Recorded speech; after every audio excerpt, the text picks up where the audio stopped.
Oui, tu emploies le terme référent pour en employer un autre du même contexte. On pourrait parler aussi d'adjuvant, c'est-à-dire que c'est une personne qui lui est indispensable. Voilà. Est-ce que le personnage aurait vu aussi clair dans son parcours qu'elle, sans elle, je dis? Je ne pense pas. Je ne pense pas. Je ne pense pas dans la mesure où le personnage dont je parle dans ce roman a perdu ses références. Il a perdu ses valeurs. Il ne sait plus où il va. Et en tout cas, pire encore, je trouve, puisqu'il s'agit d'un jeune professeur qui enseigne en Tunisie et qui est confronté là à un choc culturel absolument incroyable. Il faut savoir que la Tunisie des années 60 est évidemment très différente du pays que nous connaissons aujourd'hui. Eh bien, ce choc culturel aurait pu l'anéantir. Et je le fais sentir à plusieurs moments dans ce roman d'ailleurs. Et si l'anéantissement ne se produit pas, c'est qu'effectivement, il trouve présente ou absente une personne de référence, Madame Cléo, à qui il se confie et qui lui permet aussi de débrouiller un petit peu cet écheveau incroyable d'événements. Oui, écheveau est le mot, parce que le livre ne brouille pas les pistes, mais en tout cas, il est construit sur une période assez longue. Et de quelle manière est-ce qu'il a été, j'allais dire, installé dans le temps? Parce qu'il y a des chapitres qui remontent aux années 60, quand tu viens de dire la religion, des chapitres beaucoup plus proches. Est-ce que tout ça s'organise sciemment avant que le roman ne s'écrive? Au contraire, est-ce que ça se passe au fil de l'écriture? Voilà, c'est un roman qui s'est organisé au cours de ma vie, au cours du temps. C'est un roman que j'ai écrit initialement il y a une trentaine d'années déjà, et à l'époque j'étais terriblement impressionné par le nouveau roman. J'avais pour ami Jacques Gérard Laz qui m'a effectivement, que j'ai beaucoup aimé et dont l'œuvre m'a fort impressionné. Et puis j'avais lu Rob Driel, Nathalie Sarraute. J'étais vraiment dans une autre esthétique que maintenant. Mais enfin,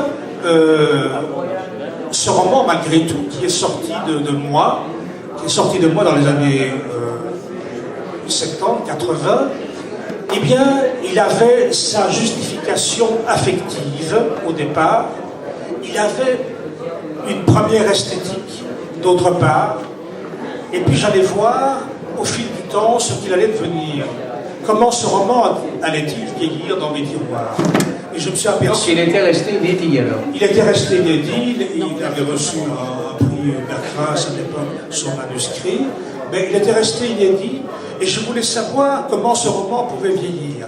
Comme on dit d'une personne, il ou elle vieillit bien ou elle vieillit mal.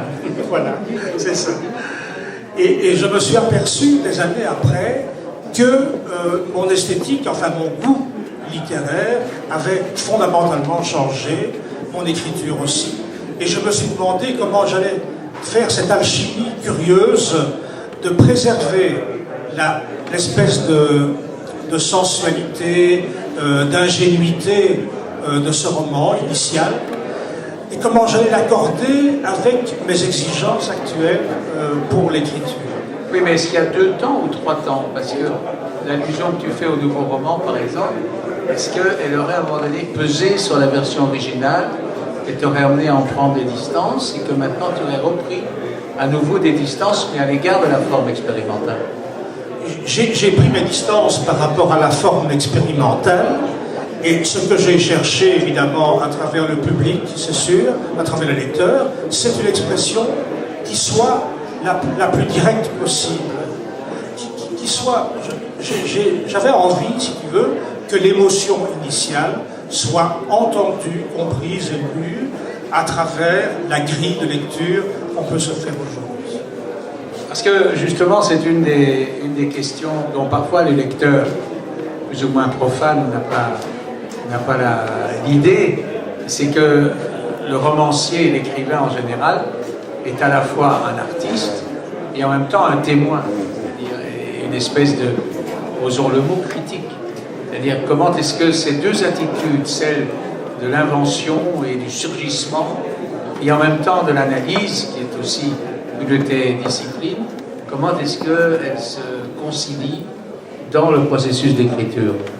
Mais le principe initial, enfin ce qui m'a poussé à publier ce roman, c'est la prise en compte de ce que Jean Cocteau appelait la difficulté d'être, c'est-à-dire, est-ce que... Quelle belle expression.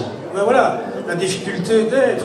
Et dès lors où je me suis rendu compte que ce roman racontait, était une expérience de la difficulté de vivre, de la difficulté d'être, je me suis mis à croire à la transmission de cette expérience. Et tout le reste a été une question d'esthétique et de relation. J'écris avec le sentiment que le lecteur est en face de moi. J'ai envie qu'il me suive. En fait, j'ai envie que le lecteur devienne le deuxième Madame Cléo de ce roman et qu'il puisse m'accompagner au fil des pages et au fil du temps.